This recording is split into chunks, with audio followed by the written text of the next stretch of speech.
যে একটি P P O Q এর মধ্যে কি পরিমাণ ক্যাপাসিটর সংযোগ করিলে সম্পূর্ণ সার্কিটের পাওয়ার ফ্যাক্টর একক হবে। তো এই যে পি আর কিউ দেখেন এটা একটা কি আছে, আমি একটু হাইলাইট করে দেখানোর চেষ্টা করি।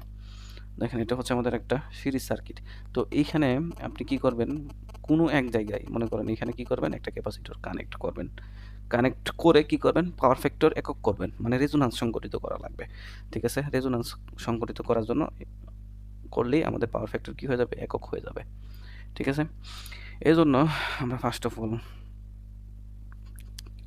এটা কয়েকভাবে এটা অনেকে অনেকভাবে করতে পারে। তো আমি ম্যাথটা এরকমভাবে করে দেবো যে সবচেয়ে সহজভাবে করে দেওয়ার চেষ্টা করব। ঠিক আছে, আচ্ছা তাহলে আমরা শুরু করি। তাহলে প্রথমে ইন্ডাক্টর আছে না, ইন্ডাকটিভ রিঅ্যাকট্যান্সটা বের করে ফেলার চেষ্টা করি।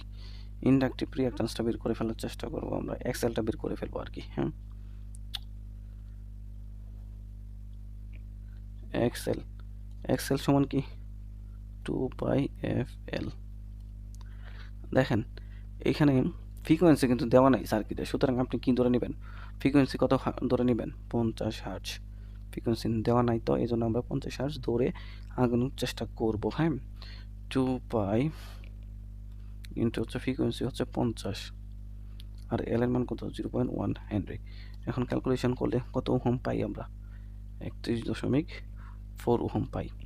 ঠিক আছে, তারপর এক্সি, এই ক্যাপাসিটরের জন্য যে বাধাটা মানে ক্যাপাসিটিভ রিঅ্যাকট্যান্সটা আমরা সেমভাবে বের করে ফেলবো, 1/2πfc। মানে মানগুলো বসাবেন আপনারা, মানগুলো বসায়া তাহলে আপনারা ক্যাপাসিটিভ রিঅ্যাকট্যান্সটাও পেয়ে যাবেন। কত পাবেন, 26.54 ওহম। ঠিক আছে, এখন এই সার্কিটের ইম্পিডেন্সটা যদি আমরা লেখার চেষ্টা করি তাহলে লিখতে পারি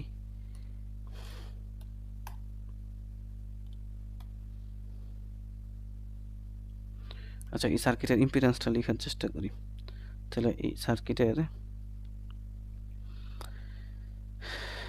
ইম্পিডেন্সটা হচ্ছে জেড সমান রেজিস্টিভ উপাংশ। তো রেজিস্ট্যান্স কত আছে 8 প্লাস হচ্ছে জে অফ এক্সেল, এক্সেল কত আছে 31.4 মাইনাস হচ্ছে এক্সি, এক্সি কত আছে 26.54 এটুকু লিখতে পারি। লিখলে তাহলে 31 থেকে 26 মাইনাস করলে কত হয়, এটুকু ক্যালকুলেশন করে তারপর লিখবো প্লাস, মানে এভাবে করলে সহজ হয়। অন্য একটা নিয়ম আছে, অন্য কয়েকভাবে করা যায়, কিন্তু আমি যেভাবে সহজ হয় ওইভাবে করে দেওয়ার চেষ্টা করতেছি। হ্যাঁ, দেখেন প্লাস যে অফ 4.86 ওহম। ঠিক আছে,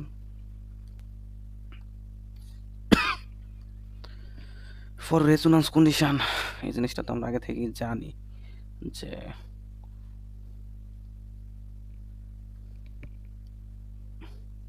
for resonance condition, for resonance কন্ডিশনে কি হয়, এক্সেল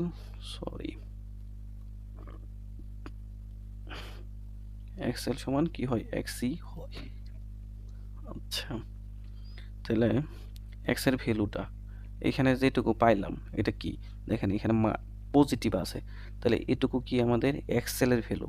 ঠিক আছে, এটুকু কিন্তু 4.86 কিন্তু এক্সেল এর ভ্যালু, কারণ এখানে কি আছে, পজিটিভ আছে, পজিটিভ থাকার কারণে এটুকু এক্সেল এর ভ্যালু। সুতরাং এক্সেল সমান, আচ্ছা আমরা একটু যেহেতু আমাদের এক্স এল এর ভ্যালু দেওয়া আছে সেই ক্ষেত্রে আমরা লিখার সুন্দরের জন্য আমরা কি লিখবো, প্রথমে এক্সিটা লিখি তাহলে আমাদের লিখতে সুবিধা হয়। সুবিধা বলতে আমাদের সুবিধা না। ঠিক আছে, এক্সেল সমান কি লেখা যায়, এক্সি সমান 1/ওমেগা সি।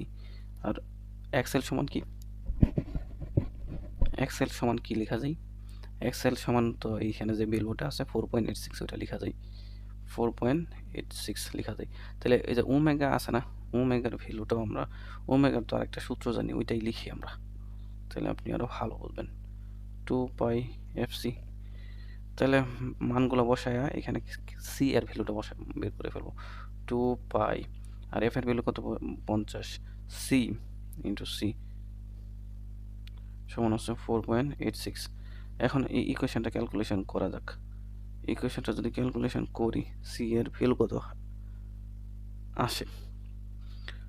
সি এর ভ্যালু আসে হচ্ছে 655 মাইক্রোফ্যারাড।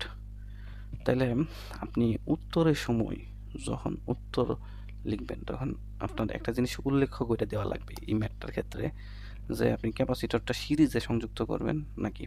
কিন্তু আপনার কাছে প্রশ্নের মধ্যে কিন্তু কি সিরিজেই চাইছে, সুতরাং বইলা দিলেও দিতে পারেন, না দিলেও সমস্যা নেই। সুতরাং আপনি একটু লিখে দিবেন যে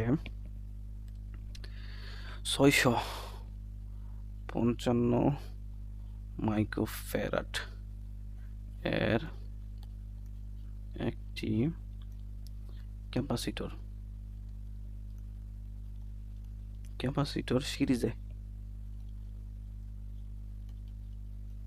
সিরিজে সংযোগ করলে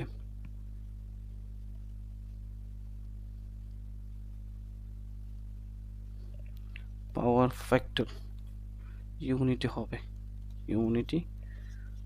ঠিক আছে, এটুকু আপনি চাইলে লিখে দিতে পারেন। আর দ্বিতীয় কথা হচ্ছে যে এইখানে এই ম্যাথটা নিয়ে একটু চিন্তা ভাবনা করবেন। ঠিক আছে, কীরকম চিন্তা ভাবনা দেখেন, এইখানে আপনার ক্যাপাসিট্যান্স কত আছে? 120 মাইক্রোফ্যারাড। ঠিক আছে, ক্যাপাসিট্যান্স আছে 20 মাইক্রোফ্যারাড। এই 20 মাইক্রোফ্যারাডের জন্য আপনার ক্যাপাসিটিভ রিঅ্যাক্ট্যান্স কত হইছে? এখানে ক্যাপাসিটিভ রিঅ্যাক্ট্যান্স হচ্ছে যে 26.54, কিন্তু ইন্ডাকটিভ রিঅ্যাক্ট্যান্স আছে কত? 31.4। তাহলে এই ক্যাপাসিটিভ রিঅ্যাক্ট্যান্স কি করতে হবে? আপনার বাড়াইতে হবে। ঠিক আছে, এই ক্যাপাসিটিভ রিঅ্যাক্ট্যান্স যেহেতু বাড়াইতে হবে, বাড়ায় কত করতে হবে? ইন্ডাক্টরের সমান 31.4 করতে হবে। ঠিক আছে, তাহলে ক্যাপাসিট্যান্স যদি বাড়াইতে চান, মানে ক্যাপাসিটিভ রিঅ্যাক্ট্যান্স বাড়াইতে হবে, সেই ক্ষেত্রে আপনার কি করা লাগবে? এই ক্যাপাসিটরের ক্যাপাসিট্যান্স আছে না, ওইটা কি করা লাগবে? বাড়াইতে হবে। 120 মাইক্রোফ্যারাড আছে, ওইটা আমাদের আরও 655 মাইক্রোফ্যারাড সিরিজে কানেক্ট করতে হবে। মানে টোটাল যে এই সার্কিটের টোটাল যে ক্যাপাসিট্যান্স আছে ওইটা কমাইতে হবে। ঠিক আছে, 120 আছে না, ওইটা টোটাল কি করতে হবে? আরও কমাইতে হবে। এই কমানোর জন্য এই সার্কিটে আমাদের সিরিজে এইখানে আরেকটা ক্যাপাসিটর সংযোগ করা লাগবে, যেটা হচ্ছে 655 মাইক্রোফ্যারাডের ক্যাপাসিটরটা আমাদের কানেক্ট করা লাগবে। তাইলে ক্যাপাসিটর কানেক্ট করার পর আপনার যে এই সার্কিটের টোটাল ক্যাপাসিট্যান্সটা কত আছে ওইটা একটু বের করে ফেলবেন। 1/c টোটাল ক্যাপাসিট্যান্সটা দেখবেন যে 1 হচ্ছে 120 মাইক্রোফ্যারাড প্লাস হচ্ছে 1/155 মাইক্রোফ্যারাড, এটা যোগ করবেন, যোগ করে এসি মানে টোটাল ক্যাপাসিট্যান্সটা বের করবেন। টোটাল ক্যাপাসিট্যান্সটা দেখবেন যে আপনার 120-এর থেকে কম হবে, এই জন্য আমরা ক্যাপাসিটরটা সিরিজে কানেক্ট করছি। ঠিক আছে, এই বিষয়গুলো নিয়ে একটু চিন্তা ভাবনা করবেন, তাইলে পরীক্ষার হলে ডিসিশন নিতে সহজ হবে এবং ম্যাথ ভুল হওয়ার সম্ভাবনা খুবই কম থাকবে। ঠিক আছে, আচ্ছা আমরা পরবর্তী ম্যাথে যাওয়ার চেষ্টা করি।